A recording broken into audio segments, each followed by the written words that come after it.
네, 파일 업로드 취약성 설명을 좀 드리겠습니다. 일단은 파일을 업로드할 수 있는 그런 공간이 있습니다. 게시판 혹은 가입한 다음에 수정 페이지 보시면 뭐 본인의 사진 같은 거 업로드할 수 있는 그런 부분이 있죠. 일단은 제한 없이 파일 같은 것들이 업로드할 수 있는 부분들은 다 취약성이 있다고 가정하시고 좀 접근을 하셔야 됩니다. 그래서 예를 들어 보시면은 특정 이제 사진을 올릴 수 있는 그런 페이지가 존재하네요. 그래서 공격자는요, 이런 페이지 취약점을 이용을 해서요, 웹쉘이라는 것들을 올리죠. 웹쉘은 뭐냐면요, 그 명령어를 실행할 수 있는 페이지를 하나 만들어 놓은 거죠. 그래서 이런 것들을 업로드를 시킵니다. 그렇죠? 그리고 공격자는 이런 것들이 정상적으로 업로드됐다고 확인되면은 이 페이지를 다시 호출해서 마치 저희가 뭐 텔넷이나 FTP 접속한 것처럼 해서 그 홈페이지를 통해서 파일을 실행할 수 있는 그런 부분들이죠. 이런 부분들이 바로 파일 업로드 취약성이 되겠습니다. 예, 한 가지 샘플을 좀 보도록 하겠습니다. 특정 페이지에 지금 파일을 업로드할 수 있는 그런 페이지 소스인데요. 지난번 말씀드렸듯이 자바스크립트로 일단은 구성됐다는 것들을 확인할 수가 있는데요. 아까 보시면은 네, 스크립트 시작됐습니다. 뭐 잘은 모르겠지만 펑션, 함수, 서브 및 폼이라는 함수에서 뭔가를 처리하는 그런 부분들이죠. 그래서 보시면은 check null, 그래서 아마도 그 파일을 업로드할 수 있는 그런 페이지에 아무런 파일도 입력하지 않았을 경우 경고 메시지를 띄우기 위한 그런 부분인 것 같습니다. 그죠? 그래서 이미지를 첨부해 주셔서 나와 있죠. 예, 그리고 개발자는 뭘 했느냐? 그 다음에 미리 잘 모르겠지만은 is 이미지 파일이 아닌 경우는 어떻게 나와요? 이미지 파일, GIF, JPG, PNG 그런 그림 파일만 업로드 가능합니다. 예, 그래서 개발자가 나름대로 이런 파일 업로드 취약성을 이해를 하고 자바스크립트 같은 것들로 일단은 확장자 필터링을 걸어놓은 거죠. 잘했습니까? 아니죠? 그래서 지난번 말씀드렸듯이 자바스크립트는 제 웹브라우저에서만 뭔가 입력값을 검증하기 때문에 충분히 뭐 프락시 그런 툴을 이용해서 변조가 가능하다는 말씀드렸습니다. 그래서 보시면은 로직을 조금 더 보시면은 is 이미지 파일이 아마 어딘가 선언이 돼 있을 것 같아요. 그래서 밑으로 쭉 내려가 보시면은 여기 있네요. 펑션 is 이미지 파일에서 뭐로 정의가 되어 있나요? 있네요. 그쵸? if attach file.match에서요. 확장자 jpg, 그 다음에 jpeg, gif, png 그쵸? 미리 확장자를 정해놨습니다. 그런데 지금 자바스크립트 때문에 어떻게 될까요? 공격자가 예를 들어서 이 페이지를 호출한 상태에서 서버에서 날라온 데이터를 잠깐 잡을 수가 있겠죠? 그쵸? 웹서버에서 날라온 데이터를 잠깐 잡아서 어떻게 합니까? 예를 들어서 이쪽 사이트가 JSP로 구성되어 있다 그러면은 여기다가 마찬가지죠? 파이프 한 다음에 JSP를 추가를 하시면 어떻게 되나요? 개발자 의도와는 정반대로요. 저는 임의대로 JSP 파일을 이쪽 파일 업로드 페이지를 통해서 업로드 할 수 있겠죠. 그래서 그런 페이지를 이용해서 시스템 명령을 직접 차별해서 시스템 권한을 획득할 수 있는 그런 부분입니다. 그래서 말씀을 드렸듯이 절대로 중요한 입력과 검증은 자바스크립트로 하시면 안 된다. 그거 하나 기억을 좀 해주시기 바랍니다. 네, 이번에 이제 파일 업로드 개념을 확인했으니까 한번 테스트를 한번 해보도록 하겠습니다. 테스트 방법은요, 넷캣이라는 그런 유틸리티를 좀 사용하겠습니다. 넷캣은요, 여러 가지 용도로 좀 쓰실 수가 있는데요. 네트워크 관련된 프로그램들을 뭐 이렇게 코딩하실 때도 간략하게 쓰실 수가 있고요. 혹은 뭐 채팅 프로그램, 뭐 파일 전송, 그 다음에 특정 뭐 서비스, 뭐 TCP 또는 UDP 서비스인 것처럼 포트를 리스닝 시킬 수도 있습니다. 다양한 그런 기능들을 좀 가지고 있고요. 그래서 여기는 넷캣을 이용해서 윈도우에 있는 cmd.exe 있죠? 그래서 보통 이제 쉘이라고 표현하는데 그 쉘 값을 공격자한테 넘겨서 공격자는요, 윈도우 권한을 획득하는 그런 실습을 하겠습니다. 일단은 두 분이서 같이 하시면 좋겠고요. 혹시라도 그런 환경이 안 되시면은 윈도우 코맨드 창 있죠? 그거를 좀 두 개를 띄워주세요. 그래서 일단은 절차를 먼저 말씀을 좀 드리겠습니다.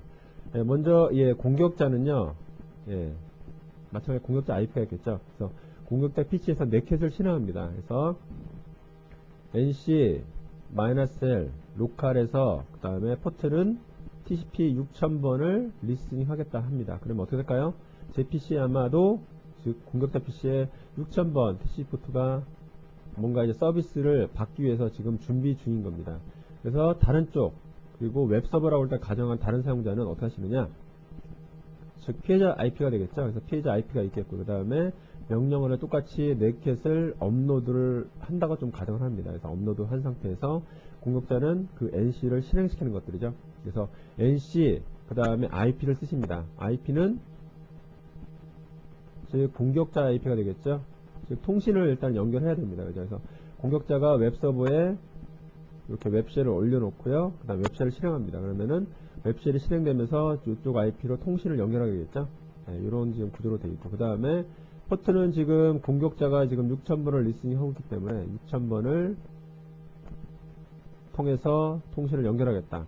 그리고 -2 옵션을 주셔서 명령어를 뒤에 삽입할 수가 있습니다. 즉 말씀드린 윈도우 쉘이죠. 쉘값 cmd.ex를 입력하시고 엔터를 딱 치시면 어떻게 되시냐, 말씀드린 대로 이쪽 1.1.1.ip 6000번 포트를 해서 이쪽 cmd.ex를 전송하게 됩니다. 그럼 어떻게 될까요? 공격자는요 이미 6000번 포트를 리스닝하고 있기 때문에 세션이 연결되겠죠. 예, 세션이 연결되면은 그 즉시 윈도우 권한을 가질 수 있는 그런 부분이기 때문에 여기서 뭔가 이제 프롬프트가 딱 떨어집니다. 거기서 예를 들어서 IP config 또는 이제 시스템 명령어, 윈도우 명령어를 하시면은 직접 이 명령어가 이 세션을 통해서 이쪽으로 전달되겠죠. 그래서 웹서버에 있는 그런 값들을 뭐 변조하거나 보실 수 있는 그런 취약성이 될 것 같습니다. 그래서 보시면은 먼저요 공격자 입장에서는 먼저 6000번을 먼저 리스닝 하고 있겠죠. 하고 있는 상태에서 서비스를 먼저 대기 중입니다. 그래서 웹서버 쪽에서 6000번 포트로 cmd.ex가 날라오기를 좀 기다리는 중이고요. 다른 한쪽에서는 실제 웹서버 취약한 그런 시스템이라 좀 가정하고 그런 웹서버가 있다고 좀 가정하겠습니다. 그리고 말씀드린 대로 공격자 IP, 뭐 저 같은 경우는 지금 그 윈도우 코맨드 창을 지금 2개 띄워서 하나는 리스닝, 하나는 전송했기 때문에 어떻게 했나요? IP를요? 로컬 루프백이죠? 127.0.0.1로 전송하겠다. 그리고 공격자가 리스닝하고 있는 6000번으로 전송을 하고요. 명령어는 cmd.ex를 전송하겠다. 그리고 엔터 딱 치십니다. 보실까요? 어떻게 되나요? 그러면 아마도 공격자 그쪽 그 코맨드 쉘 쪽에서 프롬프트가 떨어집니다. 이게 바로 웹서버에 있는 쉘을 지금 갖고 와서 세션을 연결한 상태죠. 이때는 마음대로 이제 뭐 IP config라든지 그쵸? IP 정보를 본다든지 그 다음에 뭐 디렉토리 C 밑에 있는 정보를 보겠다 이런 식으로, 혹은 특정 정보를 변조하겠다 모두 가능하겠죠. 그래서 넷캣을 이용해서도 이렇게 업로드 테스트를 할 수가 있습니다. 이건 한번 두 사용자가 직접 하시거나 혹은 혼자일지라도요, 조금 전에 보셨던 것처럼 윈도우 커맨드 쉘을요 창을 이제 2개 띄우셔갖고 직접 테스트를 한번 해보실 수가 있습니다.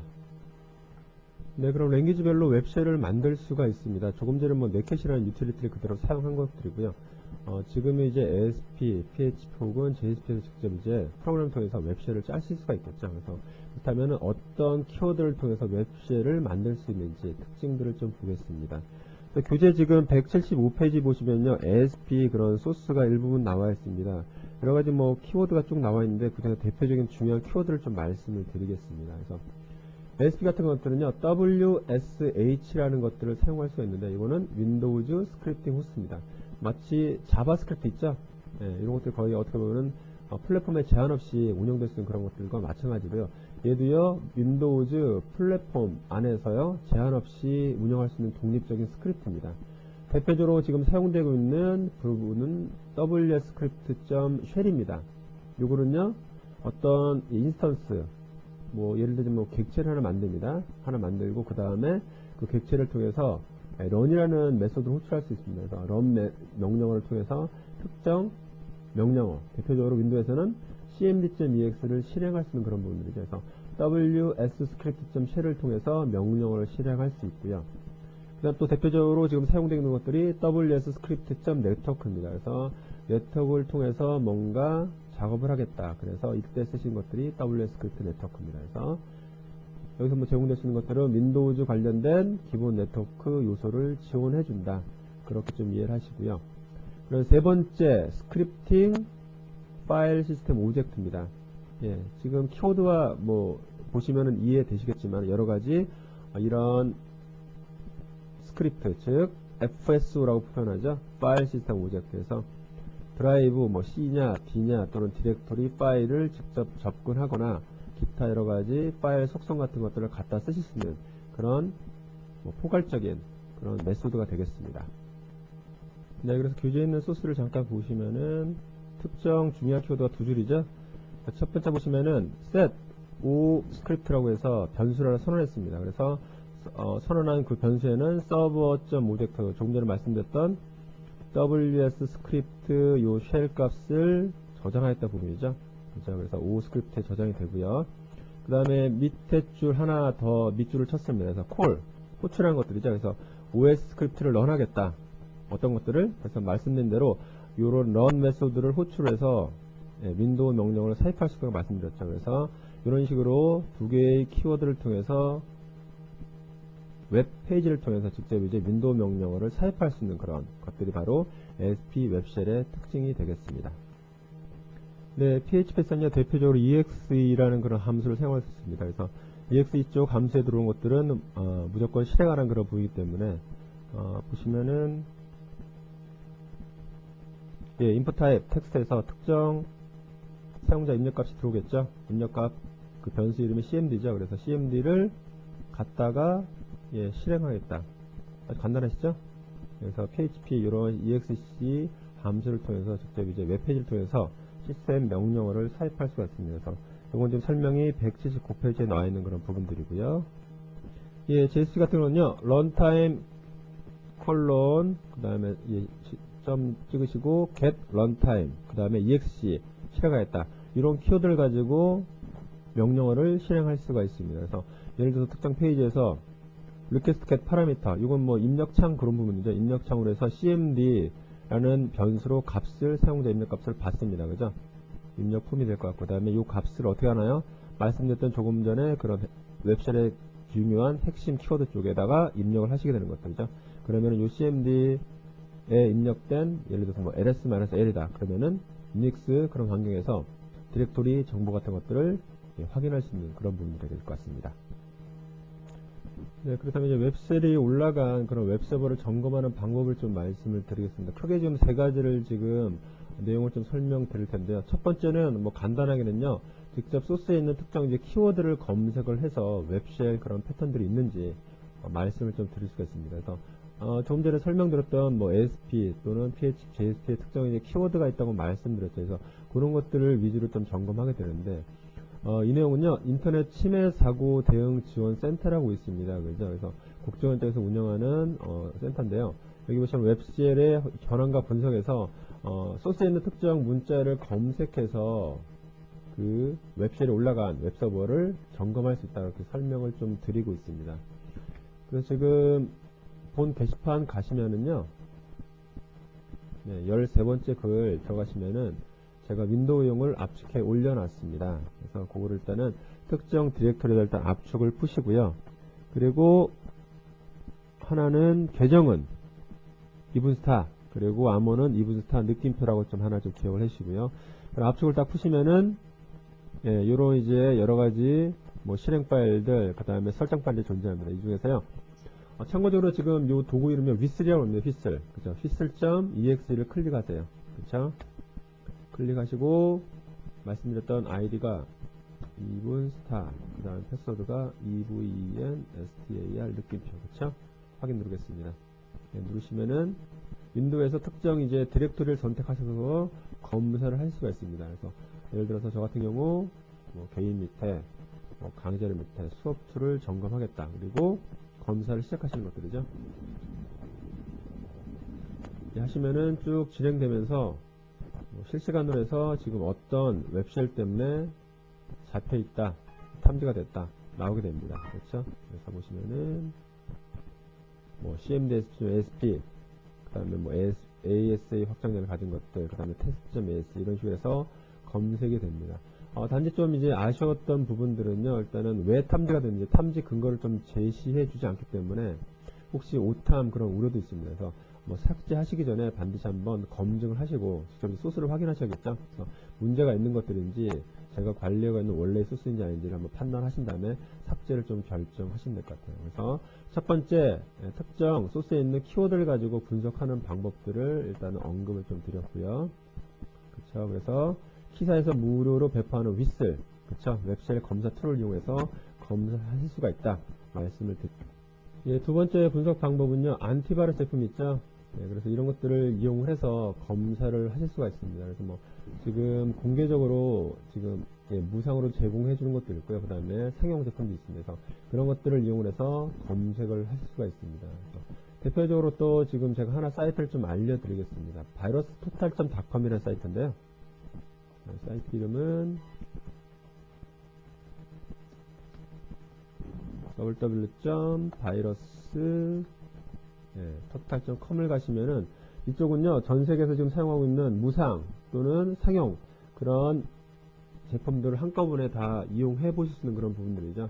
그래서 뭐 직접 이제 그런 해킹, 그런 패턴들이 들어가 있는 파일을 검사하거나요, 혹은 제대로 잘 탐지하고 있는지 한번 제품별 비교를 할 수 있는 그런 사이트가 될 것 같습니다. 그래서 접속을 해 보시면은 페이지 이렇게 뜨죠. 그렇죠. 간단하게 되어 있습니다. 바이러스토탈이라는 그런 홈페이지고요. 그래서 보시면 검사라는 파일을 여기 보시면 파일 업로드 기능이 있죠. 여기다가 입력을 하신 다음에 전송을 하시면은 실시간으로 값을 좀 확인할 수가 있습니다.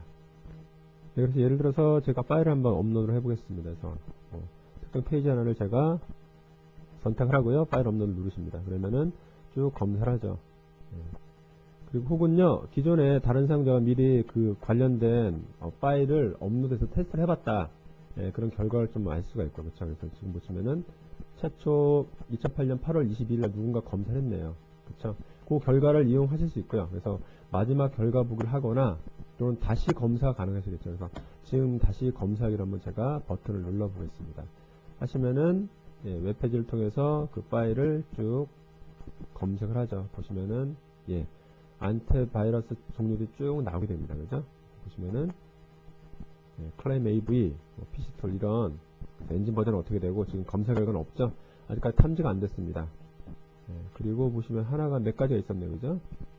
이름은 잘 모르겠는데 요런 바이러스 엔진에서 HTML 크립트, 그 다음에 NTVAR, VAR 이쪽에서 또 마찬가지로 이런 것들이 탐지가 됐습니다. 그렇죠? 이렇게 해서 쭉 전 세계에 지금 사용하고 있는 여러 가지 검색 엔진을 동시에 해서 문제가 있는 것들, 그렇죠? 뭐 제가 뭐 마찬가지 또 권고 드릴 수 있는 부분들은요, 한 가지 그 안티바이러스 제품을 사용하시는 것들이 아니고요, 가능하시면은 두 가지 정도를 동시에 좀 사용하시면은 한쪽에서 뭐 탐지 혹시 업데이트가 제대로 안 돼서 탐지 안 되시더라도 다른 제품에서 또 이제 검색하시는 그런 부분들이기 때문에 가능하시면은 뭐 2개 이상 제품들을 쓰시는 것들이 좀 효과적일 것 같습니다. 그래서 뭐 의심스러운 파일들을 안티바이러스 제품을 통해서 확인하는 방법을 좀 말씀을 좀 드렸고요. 세 번째, 제가 좀 권고 드리는 그런 부분입니다. 그래서 첫 번째 같은 것들은 제가 지금 어떤 웹쉘 도구죠. 패턴 검사를 하겠다. 근데 최근에 뭐 가지고 있는 그런 웹쉘 같은 것들은요, 패턴들이 뭐 암호화되거나 특정 이제 기존에 알려진 그런 문자열들을 사용하지 않기 때문에 혹시라도 탐지 안 될 수 있는 그런 위험성들이 좀 존재한다는 것들을 하나 좀 이해를 하시고요. 마찬가지로 두 번째 안티바이러스 제품들도 업데이트가 제대로 안 된다면은 신규 그런 패턴들을 잡아내실 수가 없는 그런 단점이 존재합니다.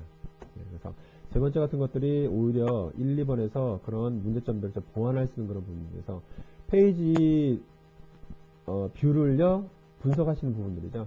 사용자들이 쭉 특정 페이지에 접속하게 되면은 그런 페이지 접속 통계 정보들이 웹로그에 쭉 쌓이죠. 그래서 그런 것들을 탑다운, 그죠? 가장 높은 순에서 낮은 순으로 분류를 해서 보실 수 있는 그런 부분들이죠. 예를 들어서 1장에 보셨던 로그 파스를 가지고 하는 방법들, 키워드를 좀 설명드리겠습니다. 보시면은 로그 파스 명령어 쓰시죠. 그래서 select 어떤 부분들, 페이지는 어딘가요? 맞습니다. IS 같은 것들은 CS, URL 스템이었죠? 스템. 그 다음에 NCSA는 패스였죠? 패스. 그런 부분이어서 CS URI 스템을 로우케이스니까 아마 소문자로 만들겠다. 그죠? 그 다음에 그 소문자로 만들어서 URL이라는 그런 필드 이름으로 나중에 결과물을 출력하겠다. 카운트를 하겠다. 카운트를 해서 히트수로 마찬가지로 필드를 가진 이름으로 출력하겠다. 위치는 어딜까요? C 밑에, 뭐, 미넌트 밑에, 32 밑에, 로그 파일스 밑에, W3C1에 asterisk.asterisk. 그 다음에 결과물을 aa.csv. 그쵸? 그리고 업로드 성공, 그쵸? 페이지 접속 통계이기 때문에 예를 들어 응답 코드 다른 건 볼 필요 없겠죠. 당연히 응답 코드 200번 정상적으로 성공한 것만 보시면 됩니다. 뭐 404, 302 이런 거 보실 필요 없겠죠. 그래서 지금 하시는 것들이 파일 업로드를 통해서 뭔가 그 페이지를 통해서 공격자가 명령을 실행했기 때문에 여기서는 응답 코드 200분만 보셔도 충분히 다 검색이 가능한 부분이죠. 그래서 조건절을 SC 스테이터스는 200번, 그 다음에 요 나왔던 페이지를 그룹화 시킵니다. 그죠? 중복해서 뭐 나타낼 필요 없겠죠. 그 다음에 오더 바이, 탑다운 식으로 해서 하시면은 결과를 사용자가 접속했던 접속 통계 정보를 쭉 가장 많은 수에서 적은 수까지 쭉 나타냅니다. 그래서 아마도 가장 많은 수는 일단은 포함이 안 됩니다. 그죠? 그래서 100건 밑에 그런 페이지를 그때부터 이제 자세하게 좀 검색하셔서 우리 쪽에 쓰는 소스인지, 그쵸? 그 다음에 이름이 뭐 정상적인 소스 이름처럼 생기는 것들이 아니고 주로 이제 중국 쪽에서 많이 발생됐던 중국 뭐 이름이라든지 전혀 이상한 이름을 가진 그런 것들 위주로 검사를 하시면은 파일 업로드된 웹쉘을 찾아내실 수 있는 그런 방법 중에 하나가 될 것 같습니다. 네, 그럼 이런 이제 파일 업로드를 어떻게 차단할 건지 대책을 좀 보도록 하겠습니다. 접근 방법이 크게 지금 두 가지로 접근이 가능한데요. 첫 번째 보겠습니다. 포지티브 방식입니다. 어떤 부분이냐면은 미리요, 저희 쪽 뭐 회사 정책을 따라서 허용할 확장자를 미리 정의를 해놓습니다. 예를 들어서 뭐 .hrp, 뭐 .doc, 뭐 .jpg만 허용하겠다 미리 선정을 해 두시는 것들이죠. 그래서 이런 확장자가 들어온 것들만 업로드를 하겠다. 이런 부분들이 바로 포지티브 방식이고요. 두 번째 네거티브 방식이 있습니다. 뭐냐면은 주로 이제 뭐 사이트 랭귀지별, 개발 랭귀지별 좀 차이가 있겠지만은 확장자를 보고 이제 검사하는 것들이죠. 그래서 우리 쪽 사이트가 JSP라면은 JSP를 업로드를 차단하겠다. PHP는 뭐 PHP 있겠죠. 뭐 PHP3, 그다음에 ASP는 ASP 이런 식으로 해서 차단할 확장자를 선정하고 해당 확장자를 차단하는 건 방식이겠죠. 그런데 두 가지 방식이 있는데 두 번째 말씀드린 네거티브는요. 우회할 케이스가 너무 많습니다. 조건이요. 예를 들어서 PHP 같은 것들은 뭐 PHP 뭐 4, 3 또는 PHP 소문자지만 뭐 앞에 거를 대문자, 중간을 소문자, 맨 끝에 거를 대문자, 그리고 뭐 ASP도 마찬가지로 뭐 ASA라든지 또는 .html 이런 것들 확장자를 다양하게 변경을 해서 업로드가 가능하기 때문에 가능하시면은 포지티브 방식이 좀 더 안전합니다. 그래서 미리 저희가 들어올 일단 범위를 정해주는 것들이죠. 그래서 나머지 것들은 다 거부를 하고요. 그쵸?